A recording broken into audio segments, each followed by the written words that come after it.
So guys, आज हम बात करने वाले हैं पेपर 2 की। मुझसे अक्सर स्टूडेंट पूछते हैं कि सर आप पेपर 1 के बारे में अच्छे से गाइड करते हैं, कोर्सेज हैं, फ्री मटेरियल आप देते हैं, फ्री वीडियोस देते हैं, लेकिन पेपर 2 को हम कैसे तैयार करें। तो जो बच्चे मुझसे क्वेश्चन पूछते हैं कि किसी का पेपर 2 लॉ होता है, किसी का कंप्यूटर साइंस होता है, किसी का इंग्लिश, ज्योग्राफी, कॉमर्स, तो आज इस वीडियो में हम बात करेंगे क्या ऐसी कॉमन स्ट्रैटेजी है पेपर 2 में जो मैंने खुद जब जेआरएफ निकाला तो उसको यूज करा, और आप भी कोई भी आपका पेपर 2 का सब्जेक्ट हो, क्या ऐसी चीज आपको करनी है जिससे आप अपने पेपर 2 में ज्यादा से ज्यादा नंबर को अचीव कर पाए। तो जैसे कि आप सबको पता है, क्वेश्चंस आते हैं आपके पेपर में जिसके कि 4 ऑप्शंस होते हैं जिसमें से आपको सही एक मार्क करना होता है। तो हर पेपर 2 में ऐसा ही होता है, लेकिन अगर आप क्लोजली देखें तो आप पाएंगे कि क्वेश्चन भी अलग अलग टाइप के होते हैं और आपके पेपर 2 के हिसाब से वो टाइप्स बदलते हैं। तो इन टाइप्स की हम शॉर्ट में बात कर लेते हैं। 3 टाइप के क्वेश्चंस आप देखेंगे अपने पेपर 2 में। सबसे पहले क्वेश्चन होता है डेटा ड्रिवन। डेटा ड्रिवन को अगर हिंदी में सरल भाषा में बोलें तो जो रट्टे से आप क्वेश्चंस कर लेते हैं।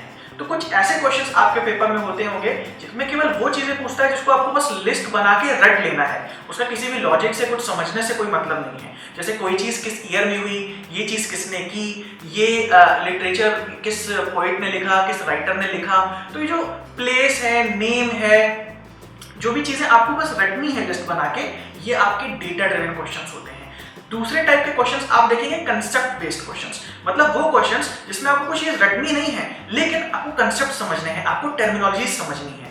आप यूजीसी नेट में जो ज्यादातर क्वेश्चंस देखेंगे वो क्या होते हैं, वो कंसेप्ट को आपको समझना होता है। एक डेफिनेशन है, इसको कहते हैं क्या है, उसी पे बेस्ड कोई ना कोई क्वेश्चंस आ जाता है। तो दूसरी कैटेगरी जो है वो है कंसेप्ट बेस्ड। तीसरी जो कैटेगरी मैं कहूंगा वो आती है आपकी प्रैक्टिकल क्वेश्चंस। इसका मतलब कि जो आपने कंसेप्ट्स क्लियर किए हैं उन पे प्रॉब्लम बन करके आ जाएगी। ठीक है, तो ये 3 टाइप के क्वेश्चंस हर पेपर 2 में होते हैं। आपका कोई भी सब्जेक्ट हो, ये 3 टाइप के क्वेश्चंस मिलेंगे। डिफरेंस कहां आता है, किसी किसी सब्जेक्ट्स में आपके डेटा ड्रिवन यानी रटने वाले क्वेश्चंस ज्यादा होते हैं। फॉर एग्जांपल लॉ का अगर हम सब्जेक्ट की बात करें तो उसमें जितने भी आप लॉस पढ़ते हैं, धाराएं पढ़ते हैं, ये आपको याद करनी है। क्यों? क्योंकि ये एक संविधान में लिखी है, किसी बुक में लिखी हुई है, और आपको रट के लिस्ट बना के जो भी आ रहा है आपके पेपर में आपको तैयारी करनी होगी। तो कोई भी पेपर है जैसे लिटरेचर ही है या लॉ है, उसमें रटने की चीजें ज्यादा होती हैं। अगर बात करें कंसेप्ट बेस्ड यानी कि डेफिनेशंस, तो जितने भी नॉर्मल पेपर्स होते हैं, जैसे कॉमर्स का पेपर है, मैनेजमेंट का पेपर है, या मेरा जो लिंग्विस्टिक्स का पेपर था, उसमें कंसेप्ट समझना बहुत जरूरी है। मतलब बहुत डीप में आपको पढ़ाई के नहीं जाना, लेकिन ऊपर ऊपर के वर्ड मीनिंग्स थोड़े समझ लेते हो तो उन वर्ड मीनिंग पे बेस्ड क्वेश्चंस आपके ज्यादा आते हैं। तीसरी कैटेगरी जो मैंने आपको बताई यानी कि प्रैक्टिकल क्वेश्चंस। तो जैसे कंप्यूटर साइंस है, कंप्यूटर साइंस में प्रैक्टिकल क्वेश्चंस ज्यादा आते हैं। इसका मतलब जो भी चीजें आपने समझी हैं अपनी क्लास में या सेल्फ स्टडी से, उस पे आपको एक प्रॉब्लम बन के आएगी, उसको आपको सॉल्व करना होगा। तो डिपेंड करता है आपका पेपर क्या है, इनका रेशियो बदलता है। हो सकता है आपके पेपर में डेटा ड्रिवन क्वेश्चन ज्यादा हो सकता है आपके पेपर में कंसेप्ट समझने वाले क्वेश्चन ज्यादा हो, और हो सकता है कि आपके पेपर में प्रैक्टिकल क्वेश्चन ज्यादा आते हैं। सो एक बार हमने समझ लिया किस किस टाइप के क्वेश्चंस होते हैं। अब बात करते हैं कि इन क्वेश्चंस को कैसे तैयार करना है, क्योंकि हर क्वेश्चन का जो अलग टाइप है उसको तैयार करने का तरीका अलग होगा। सबसे पहले बात करते हैं जिनके सब्जेक्ट जैसे लॉ है, लिटरेचर है, जिनमें रटने की चीजें ज्यादा है, यानी कि कब कौन सी चीज हुई, कब क्या चीज हुई, या आपको लिस्ट बना के रखना होता है और उसी से रिलेटेड क्वेश्चंस आते हैं। तो ऐसे में आपको क्या करना है कि आपको एक पर्टिकुलर इंटरवल के बीच में चीजें को रटना होगा, चीजों को देखना होगा, मगअप करना होगा। देखिए 2 तरीके होते हैं रटने के भी। आप अगर कभी एग्जाम देने जाएंगे तो आपने देखा होगा काफी बच्चे भीड़ लगा के वहां बैठे होते हैं और वो तुरंत रट रहे होते हैं चीजों को, और वो वही बच्चे होते हैं जिन्होंने पूरी रात जो सोए नहीं होते हैं, 2 दिन से वो चीजों को रटते ही रहते हैं क्योंकि 2 दिन बाद पेपर होता है। अगर ये चीज आप कर रहे हैं तो ध्यान रखिए कि जितनी जल्दी, जितने कम समय में आप चीजों को रटते हैं उतना जल्दी आपके माइंड से निकलती जाती है। यूजीसी नेट जो पेपर है वो ऐसा नहीं कि आपने क्लियर किया और हो गया। आगे बहुत सारी चीजें हैं, पीएचडी के लिए भी आप जा सकते हैं, असिस्टेंट प्रोफेसर की जॉब के लिए अगर आप जाते हैं तो इंटरव्यू आपको फेस करना पड़ेगा। तो ऐसा रखना आपको काम नहीं आएगा, हो सकता है नहीं निकल जाए, बाद में आपका भूल जाए। तो हमेशा ध्यान रखिए जब भी आप चीजों को रटते हैं लिस्ट बना के, तो उसे इंटरवल में रटें और काफी पहले से इसकी प्रैक्टिस करना स्टार्ट करें। इसका मतलब कि आज मैंने 3 घंटे दिए, जो भी मैंने लिस्ट बनाई उसको रटा, फिर 3-4 घंटे का मैंने ब्रेक दिया, फिर उसको रटा, फिर ऐसे करते करते आप उसको धीरे धीरे अपने माइंड में डालेंगे। ऐसा अगर आप करते हैं, एक दिन में रट लिया, तो ऐसा हो सकता है कि आप पेपर के समय तो आपको याद आए लेकिन जल्दी ही वो आपके दिमाग से निकल भी जाए। तो ये चीज आपको बिल्कुल याद रखनी है उन क्वेश्चंस के लिए जो कि रटने वाले केवल होते हैं। सो अब बात करते हैं कंसेप्ट बेस्ड क्वेश्चंस की, यानी कि जिस क्वेश्चन में वर्ड मीनिंग्स इंपॉर्टेंट है कि कुछ डेफिनेशन का जो टर्म है इसका मीनिंग क्या होगा, इनको कैसे तैयार करना है। देखिए, इनको तैयार करने का सबसे अच्छा तरीका है कि जो भी आप प्रीवियस ईयर के क्वेश्चंस लगाएं, जो भी आपको वर्ड मीनिंग मिलते जाएं उनको लिखते जाएं और उनसे नोट्स बनाते जाएं। आप कुछ ही देर में पाएंगे कि जो भी वर्ड्स आप कलेक्ट कर रहे हैं वो कहीं ना कहीं एक दूसरे से कनेक्ट हो रहे हैं, और जब वो वर्ड्स एक दूसरे से कनेक्ट होंगे तो उनके मीनिंग्स को आप ज्यादा देर तक माइंड में रिटेन कर पाओगे, जिसको हम चेन लर्निंग भी कहते हैं। चेन लर्निंग का मतलब होता है कि एक दूसरे से जब चेन बन के एक दूसरे से जब एसोसिएशन हो जाती है चीज़ों की और फिर हम उसको जब पढ़ते हैं तो हमारे माइंड में वो ज़्यादा देर टिकता है। यही चीज़ मैंने भी की। जैसे मैंने आपको बताया मेरा पेपर 2 लिंग्विस्टिक्स था।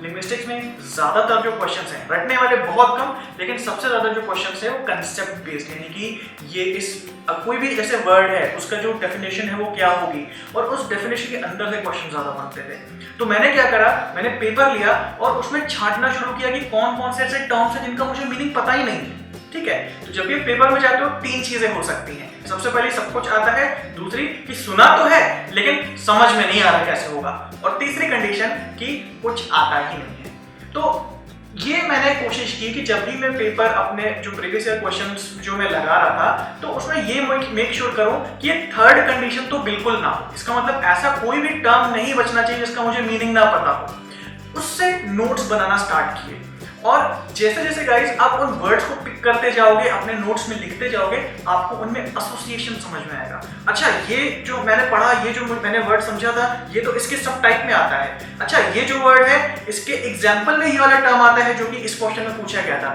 ऐसे करते करते आपकी अपनी थियरी बनने लगेगी, आपके अपने नोट्स बनने लगेंगे। तो जब आप चेन लर्निंग से सारे के सारे कंसेप्ट को तरीके से एसोसिएट करके पढ़ोगे तो आपको कंसेप्ट बहुत जल्दी समझ में आएंगे। कंसेप्ट बेस्ड लर्निंग मुझे डेटा ड्रिवन यानी रटने वाली लर्निंग से अच्छी लगती है, क्योंकि इसे बार बार रट के दिमाग में डालना नहीं पड़ता। एक बार आप कोई कंसेप्ट समझ जाते हैं, बहुत टाइम तक वो आपके माइंड में कंसेप्ट बिल्कुल क्लियर रहता है। अब बात करते हैं तीसरी प्रैक्टिकल क्वेश्चंस की। तो देखिए, प्रैक्टिकल क्वेश्चंस में 2 चीजें हैं जैसे मैंने बताया। जैसे आपको अगर कंप्यूटर साइंस है या कोई ऐसा मैथमेटिकल सब्जेक्ट है जिसमें कि सवाल बन के आते हैं, तो ये आपको काम आएगा। देखिए, जो भी प्रैक्टिकल आ रहा है 2 चीजें उसमें होती हैं। सबसे पहले कि कंसेप्ट कहीं से लिया गया है, कोई फॉर्मूला लिया गया है, कोई डेफिनेशन या कोई प्रॉब्लम ली गई है, केस स्टडी ली गई है जो कि आपको बना करके दी है। तो एक कंसेप्ट होता है जो भी आपके प्रॉब्लम सॉल्विंग के जो पार्ट है। दूसरा होता है आपका किस टाइप से वो प्रॉब्लम बना के आपको दे रहा है, किस टाइप का प्रैक्टिकल ले रहा है, ये भी जानना जरूरी है। ठीक है, तो सबसे पहले उसमें क्या करना है, आपको कंसेप्ट क्लियर करने हैं कि कहां से क्वेश्चन आ रहे हैं। दूसरी जो इससे ज्यादा इंपॉर्टेंट चीज है वो देखनी है कि किस टाइप के क्वेश्चंस बन के आ रहे हैं। तो जब आप प्रीवियस ईयर क्वेश्चंस को लगाना स्टार्ट करोगे ना, तो आपको एक आइडिया बनेगा, आपको एक अनुभव, एक्सपीरियंस बनेगा कि हाँ भाई इसी टाइप के क्वेश्चंस आ रहे हैं। ठीक है, तो आपकी प्रैक्टिस बनेगी ऐसे क्वेश्चंस को करने की।